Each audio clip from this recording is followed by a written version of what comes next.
आखाती देशांमधील युद्धजन्य परिस्थितीचा परिणाम भारतावरही जाणवू लागला आहे।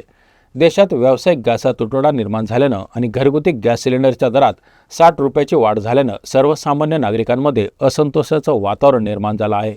त्यातच घरगुती गॅस बुकिंगचा कालावधी 25 दिवसांवर नेण्यात आल्यामुळे अनेक ठिकाणी गॅस एजन्सीबाहेर नागरिकांची गर्दी दिसून येत आहे। व्यावसायिक गॅस सिलेंडर उपलब्ध नसल्यानं काही ठिकाणी काळबाजारी वाढल्याच्या तक्रारी समोर येत आहेत। दरम्यान घरगुती गॅसचा व्यावसायिक वापर रोखण्यासाठी प्रशासनानं कारवाई मोहीम सुरू केली आहे। त्याच अनुषंगाने अमरावती जिल्ह्यातील दर्यापूर येथे महसूल विभागानं हॉटेल्स आणि इतर व्यावसायिक ठिकाणी धडक कारवाई केली। अंजनगाव टी पॉइंट परिसरातील काही हॉटेलमधून घरगुती गॅस सिलेंडर जप्त करण्यात आले। मात्र कारवाई दरम्यान परिसरात मोठ्या प्रमाणात नागरिक जमा झाले आणि परिस्थिती तणावपूर्ण बनली। जमावानं अधिकाऱ्यांशी धक्काबुक्की करत पंचनामे फाडल्याची माहिती मिळाली। तसेच जप्त केलेले काही गॅस सिलेंडर सरकारी वाहनातून काढून काही जण घेऊन पळून गेल्याची धक्कादायक घटना घडली। या घटनेची माहिती मिळताच दर्यापूर पोलीस स्टेशनचे पोलीस तातडीने घटनास्थळी दाखल झाले।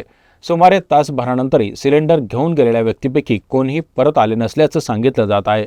या प्रकरणी नायब तहसीलदार प्रमोद काय यांच्या मार्गदर्शनाखाली दर्यापूर पोलीस ठाण्यात तक्रार दाखल करण्याची प्रक्रिया सुरू असून पुढील तपास पोलिसांकडून करण्यात येत आहे।